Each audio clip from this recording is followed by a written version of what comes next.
This is Classical Ideas with Greg Soden.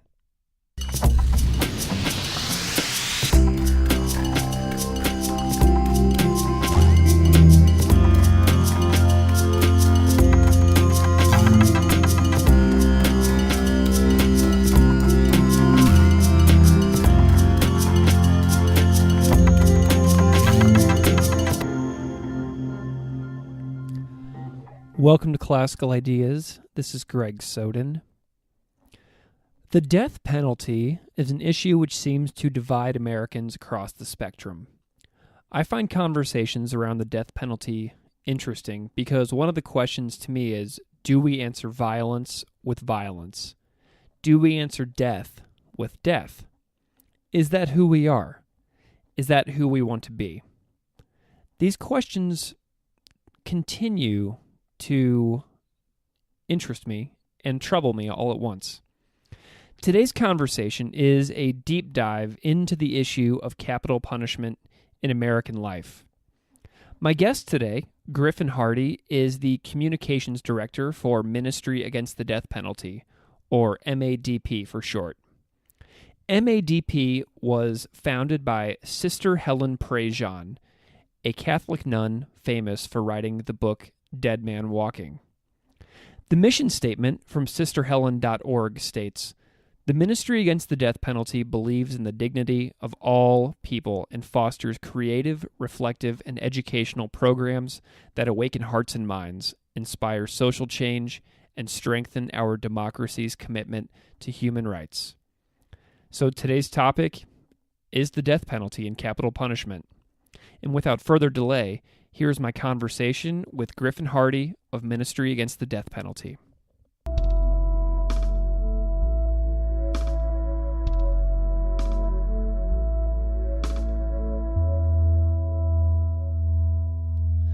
Welcome to Classical Ideas. This is Greg Soden.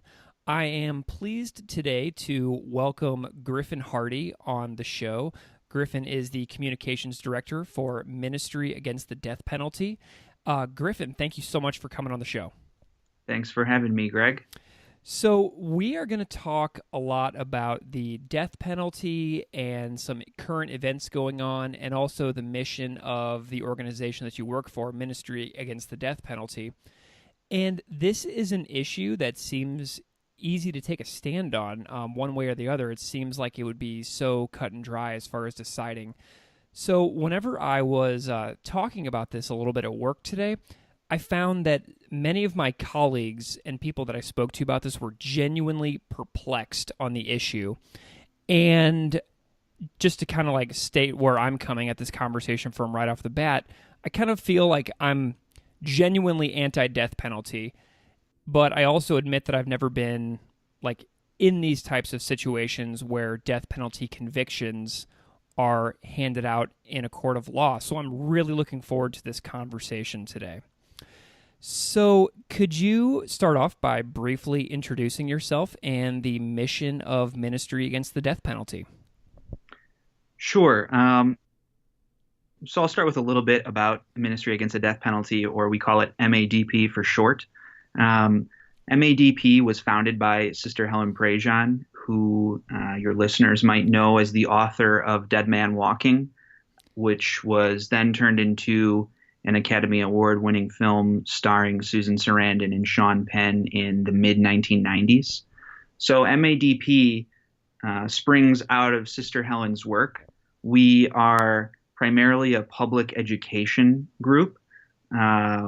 We look at our work mostly as storytelling, and there's a lot of stories to tell about the death penalty from a lot of different perspectives. So what we try to do is bring the public into the issue, into the conversation in a way that for most people, they will never engage with the death penalty otherwise. The death penalty is an issue that, thankfully, most of us don't really have much of a reason to think about on a regular basis. So our goal is to create a space for people to really thoughtfully and consciously engage with the issue. Excellent. So how did you get involved in this kind of work? I grew up in Illinois, and I was in high school in 2011 when Illinois was debating abolishing the death penalty. And we had a kind of a long history in Illinois of serious problems when it came to capital punishment. Our governor in the early 2000s had instituted a moratorium after we had freed more innocent people from death row than we actually executed. And that carried through until 2011 when our state legislature passed a bill to abolish the death penalty. So when that bill was sitting on the governor's desk, I was in a Catholic high school and we had an extra credit opportunity to write a letter to the governor, either for or against abolishing the death penalty. And I might have taken it a little bit more seriously than my classmates. I was feeling kind of engaged with the issue, but I really did a lot of research. I wrote my letter to the governor, Pat Quinn, and pretty soon thereafter, he abolished the death penalty. So I don't know if I want to take any credit for that, but the timing is definitely suspect. Fantastic. So, how was your journey post revelation, basically, to you about getting involved in this issue? Like, what was your trajectory after writing this letter? Like, where did your education take you? So I went to undergrad university at DePaul University in Chicago. So I stayed in Illinois, where we had just abolished the death penalty. So I was engaged with this issue and interested in it, but my state didn't have a death penalty anymore. So locally, there wasn't a lot that I could do about the issue. But Sister Helen has a relationship with DePaul where she comes and visits the university for about a week every spring. And I had an opportunity to meet her. And then I started working for her soon thereafter. So it kind of all came together. And ever since then, I've been chugging along on this issue, learning more every day, and getting a little bit more knowledge and direct experience, either via engaging with the situation directly or listening and learning from those who have a personal connection to the death penalty and the criminal justice system in general. So what's your day-to-day life like working with MADP? Like, what do you do on a regular basis for the organization? In my role in communications, a lot of what I do is follow the day-to-day news of what's going on in the death penalty world. So I keep up with cases where there are pending execution dates. I keep up with ongoing death penalty trials that are going on across the country, and then also with efforts that are going on in some states to abolish the death penalty. Some states, they have efforts to reinstate the death penalty. So it's just a little bit of everything. It's legal, it's political, it's religious. There's definitely a religious element to our work, given that we're founded by a Catholic nun. We are part of Sister Helen's religious congregation. So we work a lot with religious communities. So there's kind of just a smattering of all kinds of different sub areas that are a part of my work with the death penalty. Excellent. So Ministry Against the Death Penalty states its stance on the issue directly in the title of the organization. So how is rejecting the death penalty a critical human rights issue of our time? The death penalty it's a social choice to view life as expendable, as something that can be thrown away based on a person's actions or inactions in the course of their life. So when we discount the value of human life in this way, where we say some people just don't deserve to live, that really undermines every other human right that we have just as people. If we don't have the right to go about our lives and not be killed by our government, then pretty much every other human right we have is just a drop in the bucket. So, to piggyback off that, how is it a spiritual issue? Because I know that Sister Helen, as a Catholic nun, founded this within her religious work. So, how is it spiritual in nature? Sister Helen started her work against the death penalty as a spiritual advisor to a death row prisoner in Louisiana. When a person is executed in most states, they are allowed to have a spiritual advisor with them in the days and hours leading up to their execution. In some situations, that's the only person that can consistently be with them throughout the whole process. So, in that kind of sense, there's a spiritual element to the situation where somebody has kind of an expiration date. They know I'm going to be killed on this day at this time, and I got to get my spiritual ducks in a row. I've got to come to terms with this situation. And that's a lot of what Sister Helen does. She works with death row prisoners in those days, weeks, months, years, sometimes ahead of that moment, and helps them to not only come to terms with their situation, but also to come to terms in situations where the prisoner is guilty with the crimes that they've committed and the harm that they've done to real people. So, I'm a high school teacher in Missouri, and we'll get into the significance of Missouri and why you and I are talking today in just a little while. But I want you to imagine just for a moment that I have invited you to come and talk to my seniors in a religious studies class in a high school in the middle of Missouri. So you come in as a representative of Ministry of the Death Penalty, and they're all 17 and 18 years old. What would you try to persuade them of as future voters, as thinkers, as citizens of an advanced democracy? What would you try to say to them?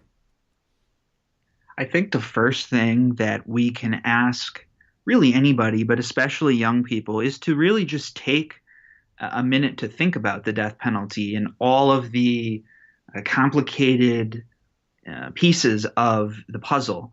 It's not something that most people think about on a regular basis, if ever. So the first step is just to really consider it at all.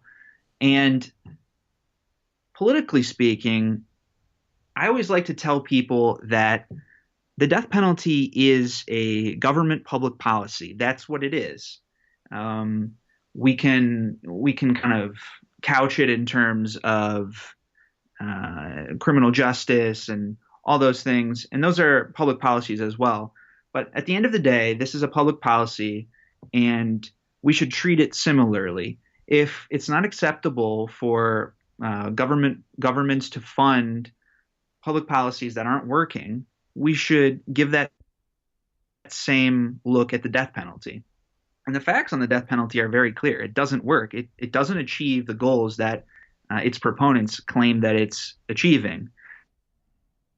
It doesn't deter crime. There are ample studies that show that violent crime rates are actually higher in states that continue to execute people than in states that have abolished the death penalty.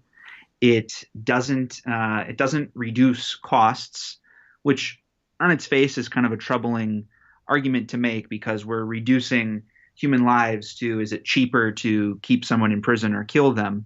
But even when you look at it that way, it's actually cheaper to house a prisoner for the rest of their life than to go through all of the costs involved with the death penalty process. And then really, I think most importantly, there have been 161 innocent people who have been freed from death rows across this country since 1973 after being sent there for crimes they didn't commit.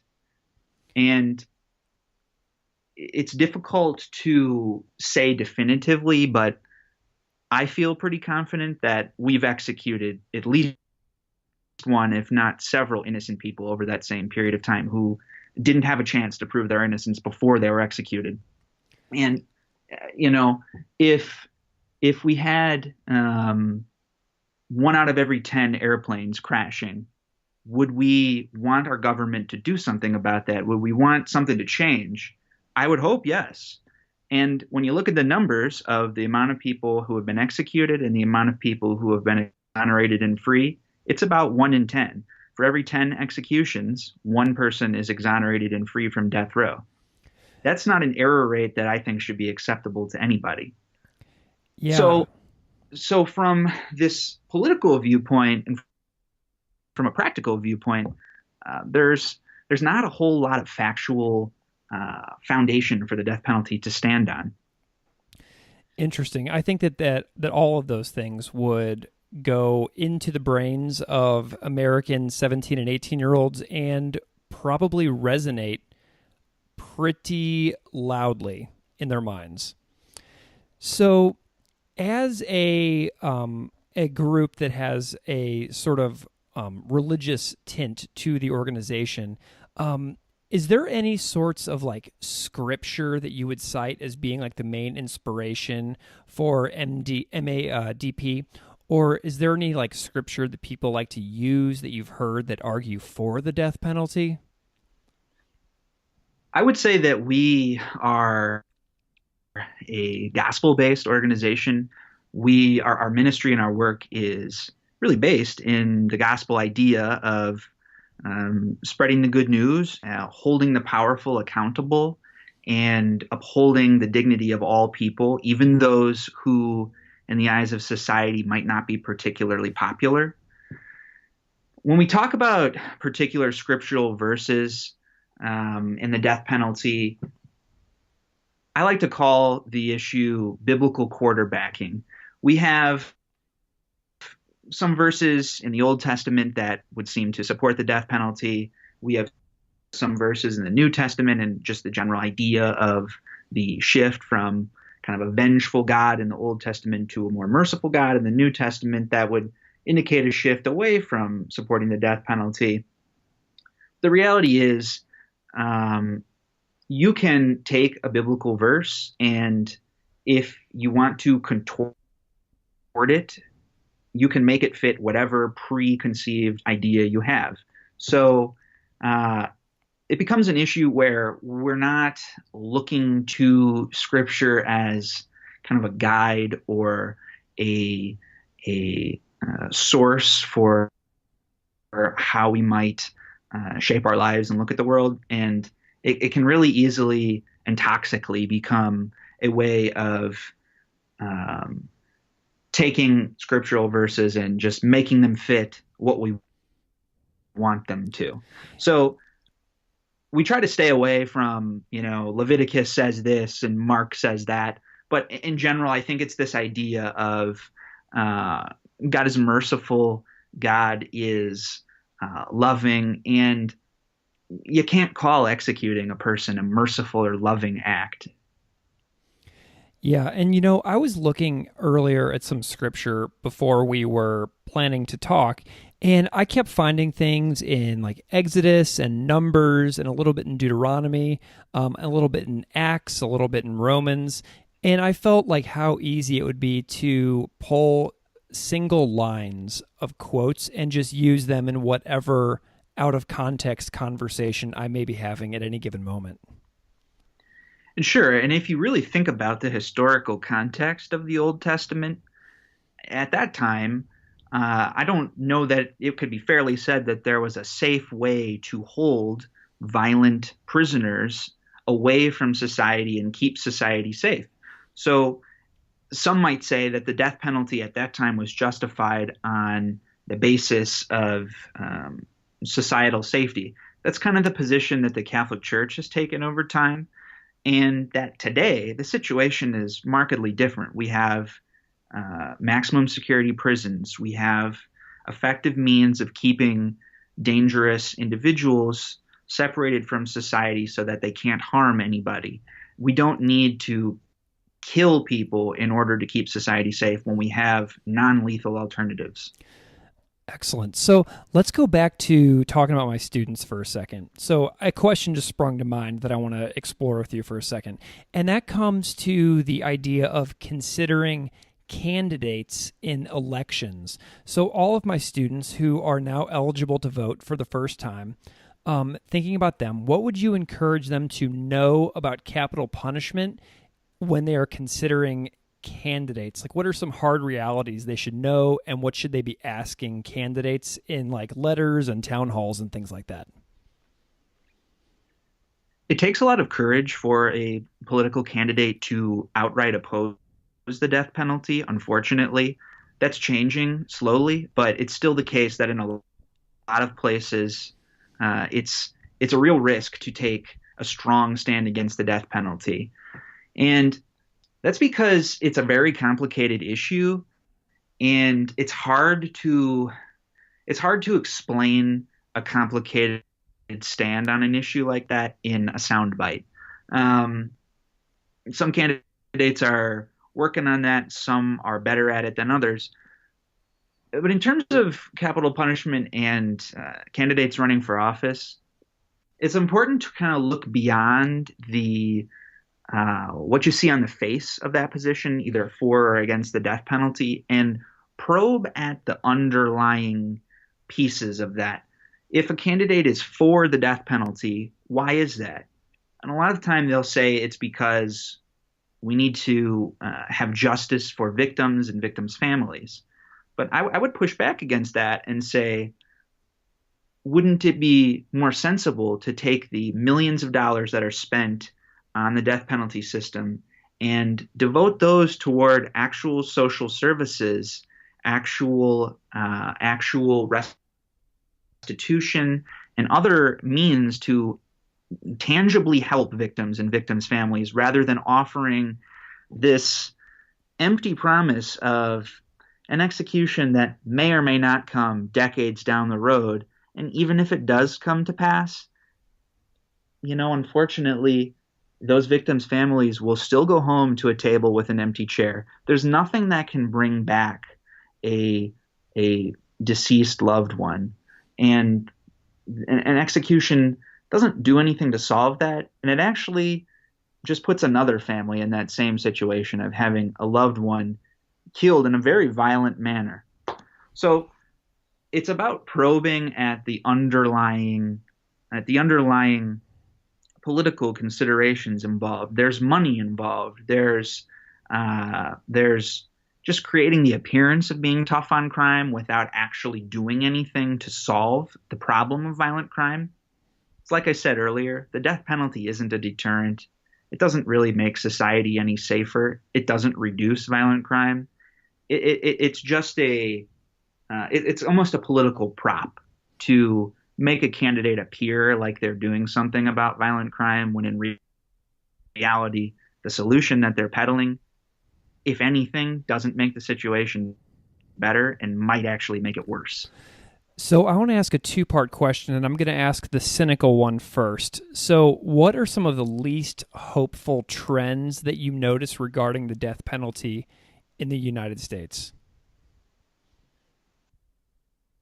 One thing that I've noticed a lot in the last few months is as execution dates come up, the death row prisoners are older and older because they've been on death row for increasingly long amounts of time, some of them 30, 40 years. Alabama, in fact, has an execution coming up where the man scheduled to be killed is 83 years old. That raises all kinds of medical problems. There's also an increasing number of prisoners who have kind of rare or complicated medical issues. They have cancer, they have issues with their veins, and it's leading to all kinds of problems in the carrying out of executions. Now, don't get me wrong, I don't want to see anybody executed, but I also don't want to see the process go so horribly awry that it is a gruesome spectacle. Recently in Alabama, there was an execution attempted and failed where the prisoner, Doyle Ham, was poked with a needle over a dozen times. His bladder was punctured. There was blood everywhere. This is what the death penalty is becoming in the United States. And in some ways, it's a more honest take on what's really going on. The death penalty isn't a clean thing. It's not a It's not a medical process. No matter how much we try to disguise the fact, we're killing a person, and that's a violent act, and that's a dirty act. So that's kind of discouraging in some ways that we're seeing increasingly brutal execution processes, some of them failing, some of them killing the prisoner, but in a very, very painful way. That's discouraging. And we're also seeing efforts in some states to abolish the death penalty be stymied at early stages. So this year, there were efforts to abolish the death penalty that started up in the legislatures of Washington State and Utah. And in Washington State, it made it to the Senate committee before it was tabled. In Utah, I'm not sure how far it made it, but it didn't even make it to a full vote of either house of the legislature. A few years ago, Nebraska abolished the death penalty over the veto of the governor, and then a popular voter referendum reinstated the death penalty. California voters passed a referendum to speed up the appeals process and make executions happen faster. California has over 650 people on death row or more. So that's not encouraging. That's been tied up with lawsuits, but there's in every social movement throughout history, if you look carefully, it kind of comes in ebbs and flows. There are successes, there are failures, there's one step forward, two steps back. Eventually we will get there, but in the meantime, there are real people whose lives are on the line, and that's pretty troubling. On the other side of that, what is giving you hope? Well, in general, public support for the death penalty is at the lowest level it's been at in my lifetime for sure, and really since the 1970s when the Supreme Court for a few years abolished the death penalty legally. I think the most recent Pew poll showed that only 49% of the American public are in support of the death penalty when offered the alternative of life without parole. Just in general, I think people are waking up to what's going on. I think that all of this news about botched executions and innocent people being freed from death row, prosecutorial misconduct, the racial and socioeconomic injustice of the whole thing, I think that that's connecting with people more and more, and they're realizing that there's a whole lot of flaws to this system and not a whole lot of benefits, if any at all. The other positive thing is that there are fewer and fewer people being sent to death row. Just last year in Texas, the lowest number of new death sentences were imposed, and that's really saying something for Texas. Like in recent history, over the last several decades, if not going back to 1970s or before, that's pretty remarkable, and that's being replicated across the country. So what we have is these small pockets across the country where we have individual counties that represent a disproportionate number of the death sentences. I don't remember the specific percentage, but it's very high. One county in Texas that historically produced a lot of death sentences was Harris County, where Houston is. And in fact, last year, Harris County had the lowest number of death sentences it's ever had. So even in those counties where historically there have been a hugely disproportionate number of death sentences, the number of new death sentences and even the number of capital trials where prosecutors seek the death penalty and may or may not succeed, that's going down as well. So one of the things that is running through my mind right now, and this might seem like the most basic question, but I would imagine a lot of people don't know the answer to this. On an ordinary death row in a state that does executions, who is the person who carries out the actual act of execution? Well, that's a good question because more and more in the last few years, states have been passing execution secrecy laws that keep all this information completely sealed off from public scrutiny or transparency in general. Even going back a long way, the identity of the executioner has always been something that has been held pretty secret. Uh, but even now, we don't know the people who participate in the strap down team, is what it's called, where there are a team of guards that will forcibly or not remove the prisoner from his or her cell, drag them or walk them, depending on how cooperative they are, to the death chamber and strap them down on the gurney. We don't know who those people are. We don't know who the medical personnel that are setting the IV lines are. We don't know if or who the doctors supervising all of this are. We don't even know what drugs are being used in a lot of these executions. So it's almost impossible to say at this point who is carrying out executions. There are a few people who have been brave enough since leaving that role and have come out publicly, and they now speak against the death penalty. One of them is Jerry Givens from Virginia. He executed dozens of people, first in the electric chair and then by lethal injection. There are former prison wardens who have overseen the process that are speaking out against the death penalty. One of them is Frank Thompson from Oregon. He oversaw 2 executions in the 1990s. Oregon hadn't executed anybody since the 1950s, I think, before that. So there was no lethal injection at that time. And Frank had to come up with the whole lethal injection process. He had to pick the team. He had to train the team. He had to oversee the execution. A lot of people who have participated in executions, either directly as the executioner or as the warden overseeing it, or more indirectly on the strap down team, come out of it with serious trauma, some of them with diagnosed post-traumatic stress disorder. We've heard of people retiring, quitting their jobs. There have even been some reports of people committing suicide after doing this.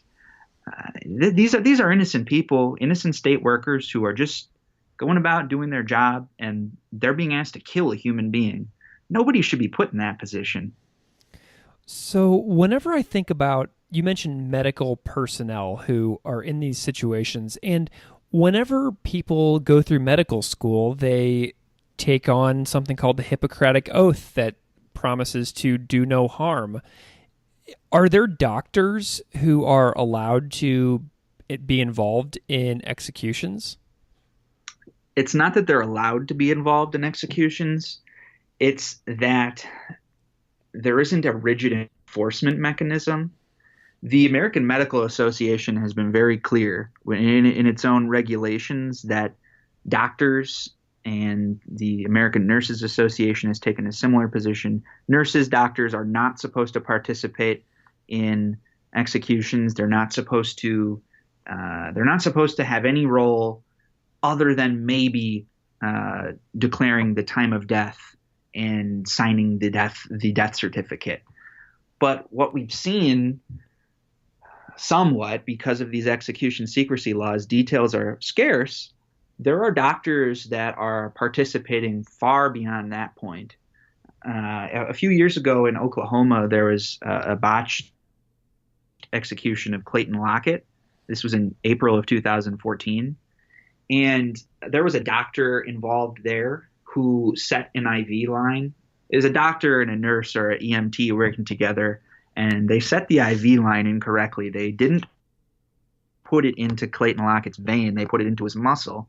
So they were pumping these killing drugs, not into his veins, but into his muscle.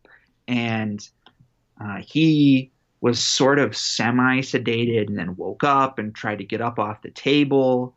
And he wound up dying of a heart attack, not from being executed, but just from the stress of being pumped full of these drugs that are just going into the muscles and kind of just open cavernous area in his groin. That's where they had to set the IV.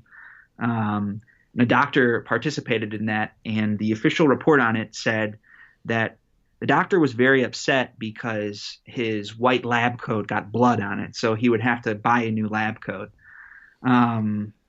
So that on its own is disturbing, that anybody would be able to so desensitize themselves to their actions and their surroundings to feel that way. But even more so when we're talking about a medical doctor, medical professionals whose role is to preserve life, save lives, not to kill people.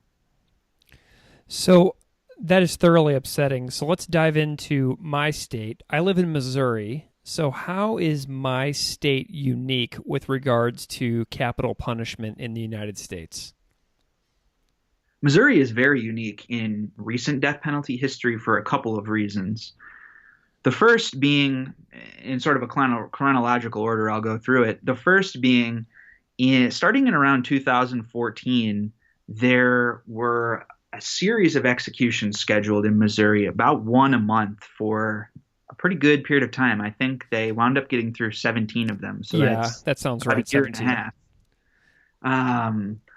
And at first, people were kind of confused because lethal injection drugs at that time were almost impossible to purchase, and Missouri somehow seemed to have an unlimited supply of them.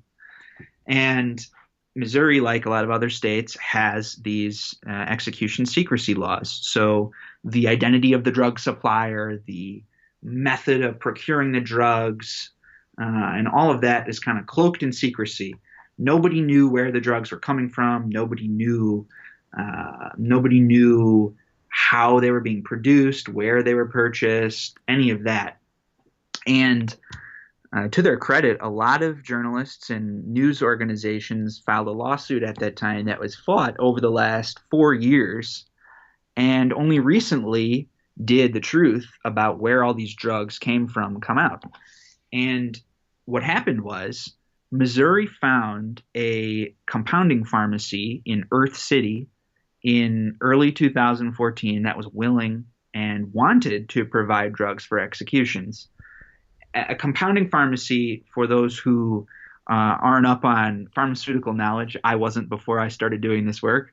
A compounding pharmacy is a semi-regulated pharmacy that takes different underlying ingredients and compounds and can sort of chemically create drugs that might be otherwise hard to purchase or might be scarce. So instead of purchasing the drug directly from Pfizer or Acorn or whatever major pharmaceutical company, you can also go to one of these compounding pharmacies and they can mix up a bunch of ingredients and create a generic version of these drugs.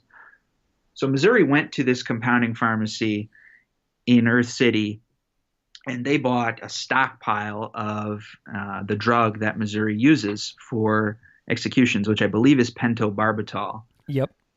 And over the last few years, through this lawsuit, through all the information that's come out, what's been learned about this compounding pharmacy is that they've got a lot of problems that raise some serious concerns about the drugs that Missouri has been using in these executions.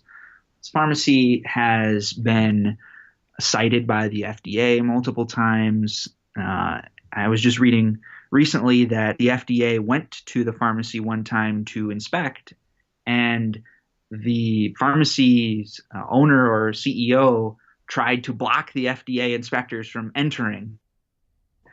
They eventually got in that day, and they found all kinds of really lax procedures that wound up leading to contamination of drugs that were being sent out to patients. Who knows? Maybe contaminated drugs were sent to the Missouri Department of Corrections. This pharmacy was involved in reselling drugs that had been returned without labeling them as such. There was issues related to people writing themselves prescriptions. There's a lot of kind of shady dealings going on. And the way that the Missouri government engaged with this pharmacy was also pretty shady because they were so set on preserving secrecy. And What would yeah, happen when they need to restock the drugs was an official from the Missouri Department of Corrections would be given a bundle of cash. They would go secretly meet with somebody from this pharmacy.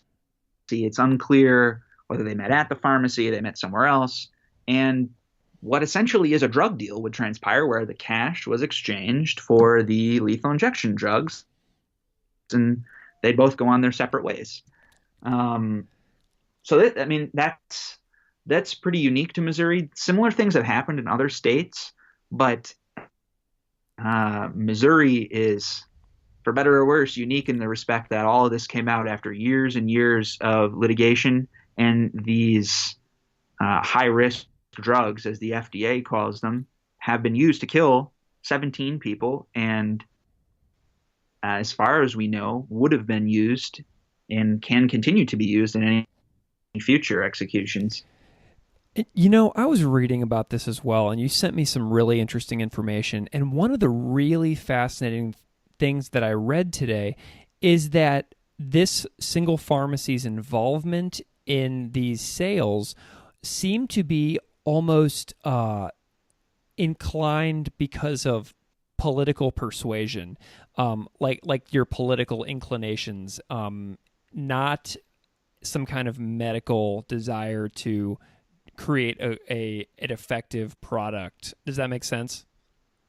It does, and I think that the language that's been used is that there was a political motivation for this pharmacy to supply lethal injection drugs at a pretty big risk to them. A lot of pharmacies don't provide drugs for lethal injections because they're afraid that if the public finds out about it, there'll be a backlash. And this pharmacy took the risk anyways. From what I interpret it to be, the basis of they support the death penalty. They want to provide the drugs to kill prisoners in Missouri. That's kind of the way I took what you're talking about in terms of there being a political motivation behind it. Yeah, you definitely said it more eloquently than me, though, so thank you for that. So yesterday in Missouri, we had a stayed execution of a man named Russell Bucklew, and he wasn't given the stay by the governor, Eric Greitens, but by the Supreme Court of the United States in a vote of 5-4. So why was Russell Bucklew given a stay of execution, and why was it done by the Supreme Court and not the governor of the state? Russell Bucklew's case is another example of what I mentioned before, where there are an increasing number of prisoners with complicated medical issues. Russell, or I think he likes to go by Rusty, has a very, very rare congenital condition that causes blood-filled tumors to develop and grow in his head, neck, and throat. And the issue that was presented to the Supreme Court was that when Rusty would have been laid down on the gurney, there's a tumor that is in his throat, and even when he's not under a lot of stress, not laying down, he still has to consciously work to not suffocate because this tumor blocks his windpipe. So the concern was that Rusty's laying on this gurney. Because he has compromised veins, they would have had to do a grind down and set a central line, which would have been very stressful. So he's laying down. This tumor in his throat is potentially blocking his windpipe, his trachea. He can't breathe. Because these tumors, excuse me, because these tumors were filled with blood, they would burst when put under a lot of stress. So he could be laying on this gurney and being pumped full of these execution drugs, and the tumor, either the one in his throat or in any other part of his head or neck, could burst. And not only would these drugs be flowing through him, but he would essentially be choking to death on his own blood.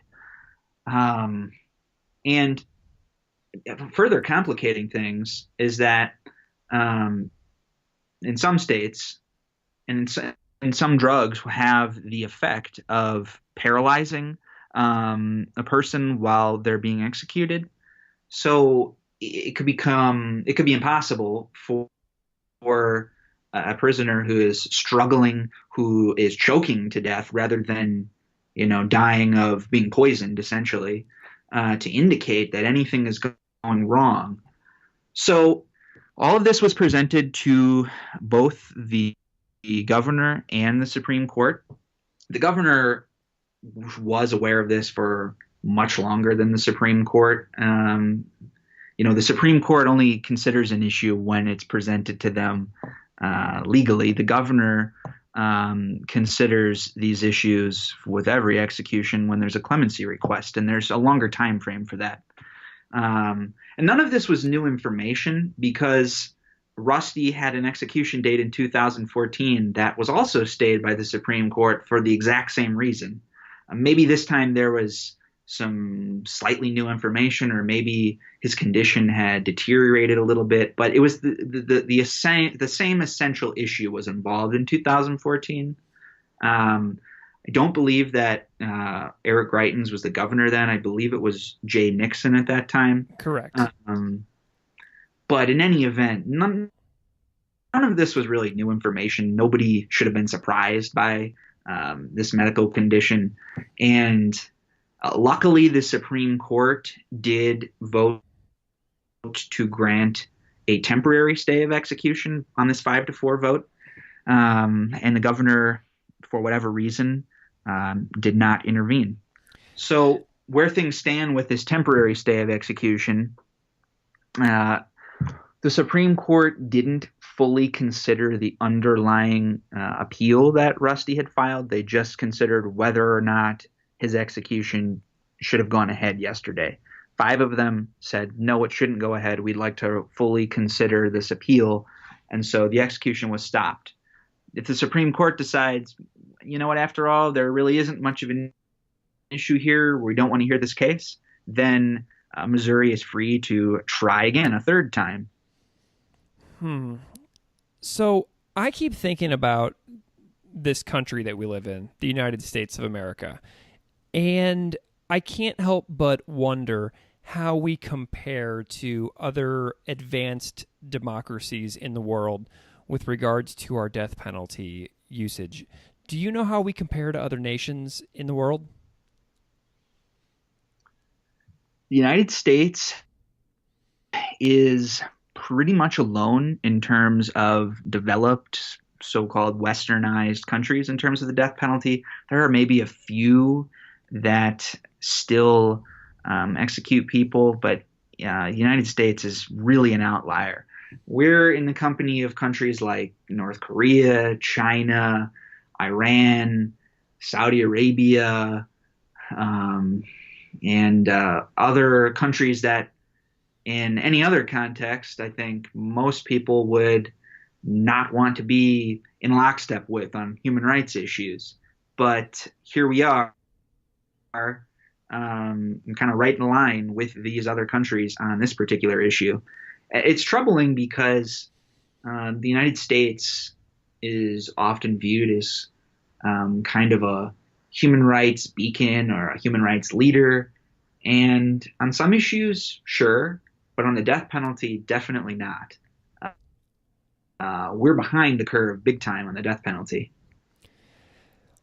Well, this has been a really wonderful conversation, Griffin. If people want to know more about the work of your organization, where should they go and where should they look? So we have a website. It's www.sisterhelen.org. Sister Helen is on Facebook and Twitter. On Facebook, you can search for Sister Helen Prejean. That will come right up. And her handle on Twitter is @Helen Prejean. And she would scold me for not mentioning that it's Helen with one L. And Prejean is Prejean. You'd be surprised. There's all kinds of different ways of spelling and pronouncing Prejean. I've heard them all. But that's where you can find her. Griffin Hardy from the Ministry Against the Death Penalty, thank you so much for coming on Classical Ideas. This has been an important conversation to me, and I am grateful to you for your time this evening. Thanks so much. It's been great talking with you. Thanks.